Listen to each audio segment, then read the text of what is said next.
As the wall clock struck 5 p.m., I shut down my laptop, put it in my bag, and stood up.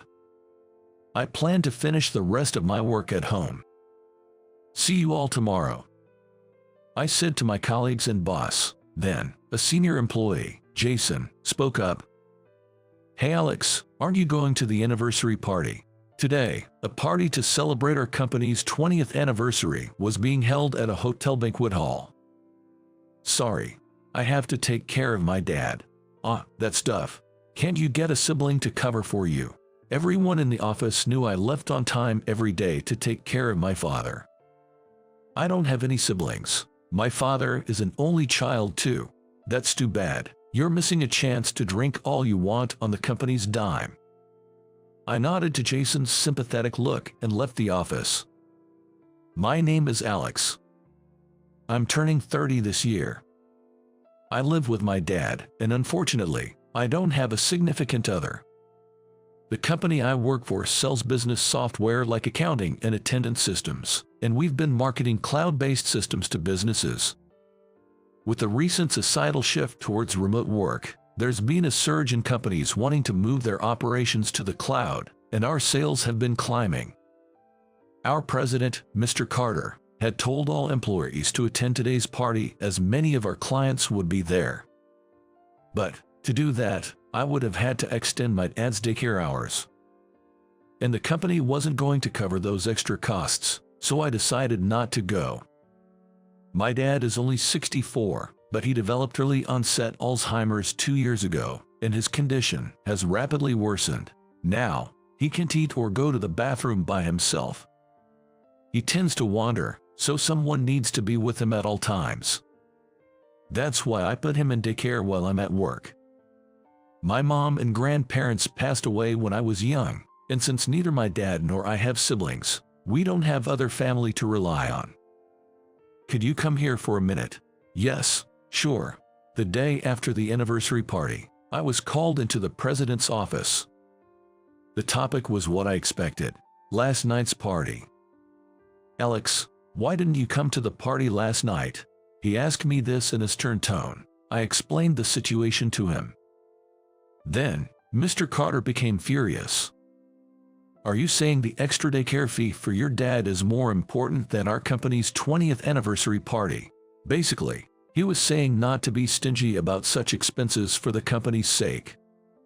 Really, young people these days are so disappointing. When I was young, I worked my tail off, sacrificing my own and my family's needs. With that, Mr. Carter sighed in exasperation. This man, who has lived his whole life with his mother and wife taking care of him, will never understand how I feel. Even though I leave work on time every day, I still have a ton to do afterward.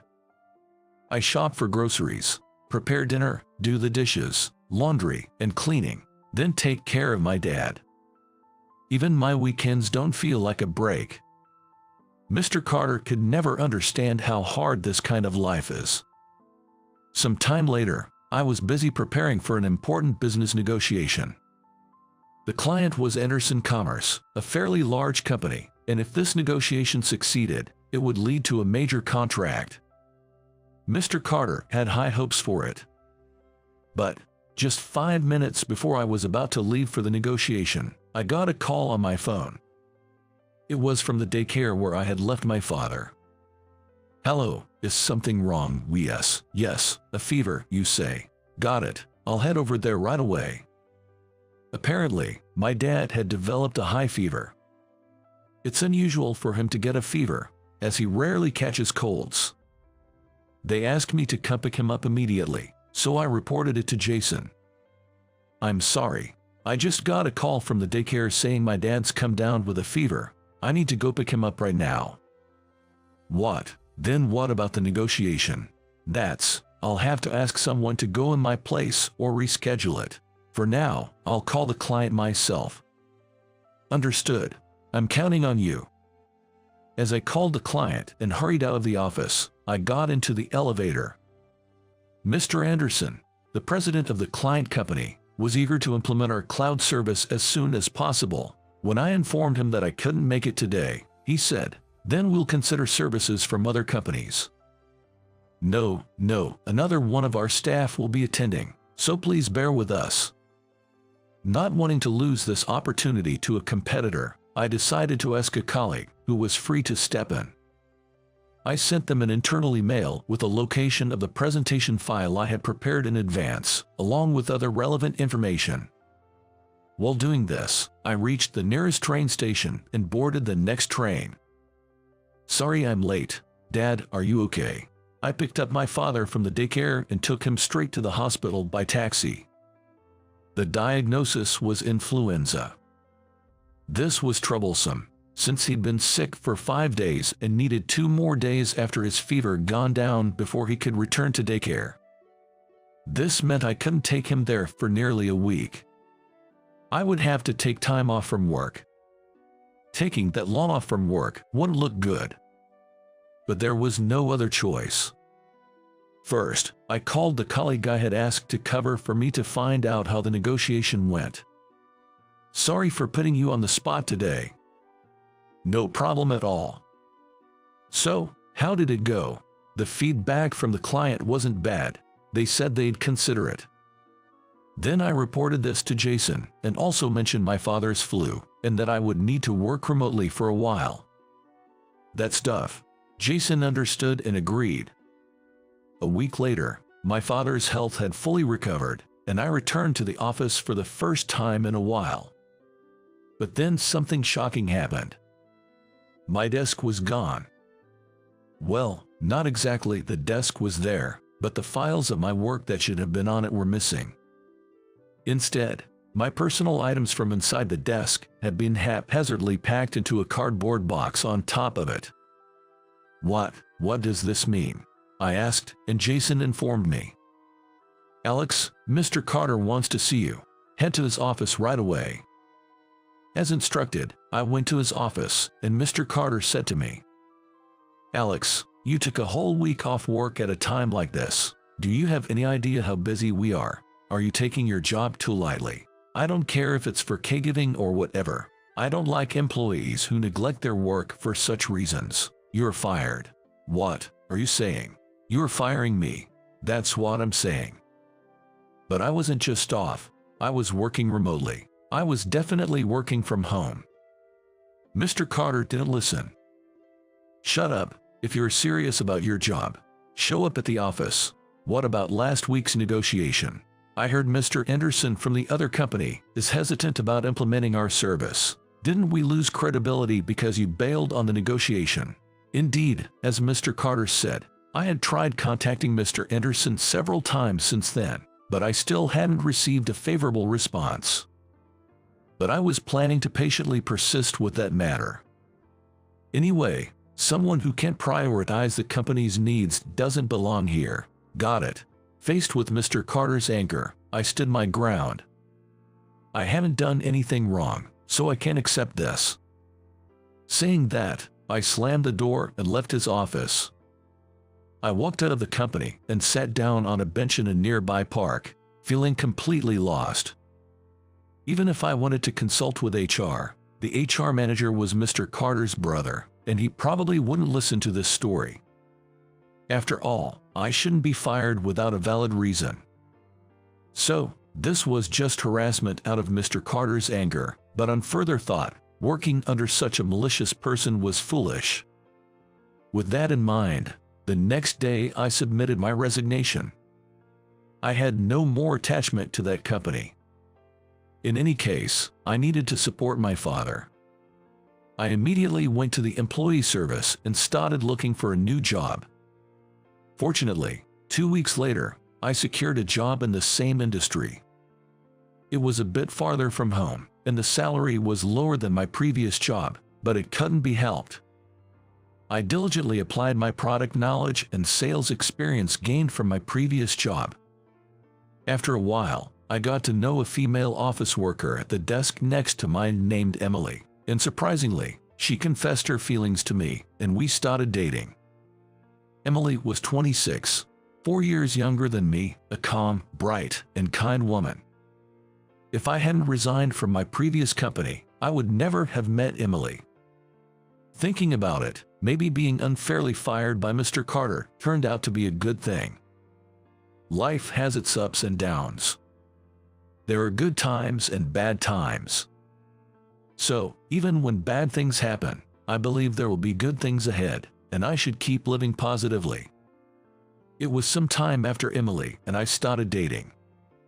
My direct boss, Michael, began to target me. He harassed me when no one else was watching. I was repeatedly forced to redo reports and presentation materials, and I was unjustly criticized for my abilities and appearance. And that was without having made any mistakes. You're completely useless. He would keep throwing such words at me. Each time, I wondered if he was okay. Eventually, I learned why Michael was acting this way from a conversation with a female colleague. About Michael, he used to like Emily. Really, I had no idea, but she wasn't interested, so she kept turning down his dinner invitations. So that's it. He didn't like that I won Emily's heart. Moreover, Michael started snatching up deals I was close to closing, claiming the credit for himself, so my sales performance wasn't improving, which was incredibly frustrating. Maybe this was a price for dating Emily. But the stress was wearing me down, and my mind was slowly becoming exhausted. Emily kindly listened to my complaints and worries, encouraging and comforting me. Ironically, this situation only strengthened a bond between Emily and me. Then one day, out of the blue, I received a call from my former boss, Mr. Carter. "Alex, please, I'm begging you, come back to us." What, now, of all times? I was shocked by his sudden request. What on earth was happening? The thing is, Mr. Anderson from Anderson Commerce insists on dealing with you only for the contract. Mr. Carter said in a feeble voice. I never imagined that Mr. Anderson would think so highly of me. I'm sorry about saying you were fired. I'll raise your salary higher than before, so please come back. Mr. Carter pleaded desperately. I told him firmly. I'm sorry, but my family is important to me. I have no intention of returning to a company that prioritizes work over family. Mr. Carter fell silent, and I felt a bit relieved. Then, right after hanging up, I contacted Mr. Anderson of Anderson Commerce. Is that you, Alex? Long time no see. Long time indeed. Mr. Anderson. I arranged a meeting with him, prepared presentation materials for the product, and headed to Anderson Commerce. Fortunately, my current company handled the same product I had recommended to Mr. Anderson. Arriving at the office and being ushered into the president's room, I started my product presentation without much preamble. After listening to me, Mr. Anderson began to speak. Alex, I heard from Jason that your father has Alzheimer's disease. On the day I had to cancel the previous negotiation, I had explained to him that my father, who needed care, had come down with the flu. After learning that I had been fired, he heard the details from Jason. Because of early departures and remote work for caregiving, a company that starts talking about unfair dismissal is not one we'd contract with, he said, laughing heartily. So, we're going to make a deal with your company this time. Looking forward to working with you, Alex. Mr. Anderson, thank you very much. I shook his extended hand and bowed my head. It was my first major contract since joining the new company. He immediately signed into contracts. Now, Michael couldn't steal the credit for this. Mr. Anderson and I talked about various things afterward. Actually, my wife was in a car accident a few years ago, and the after effects left her in a wheelchair, so I know how hard it is to care for a family member. You're doing well. So that's why he sympathized and helped me. Life is hard for both of us, but let's keep at it, he said, patting me on the back, which gave me courage. Life has its ups and downs. I feel like good things will continue from here. Meeting Emily and being tired from work and caregiving, her presence heals and energizes me. I want to be that kind of presence for her. I want us to be a relationship where we support each other. Thinking this, one day I proposed to her. "I'm so happy," she said, crying with joy. I had been nervously wondering if she might say no because of my father's caregiving, but it seems I had nothing to worry about. Announcing our engagement at work might make Michael's harassment worse, but I am prepared for that. However, before we could even announce our engagement, Michael's transfer was decided. Life truly has its ups and downs.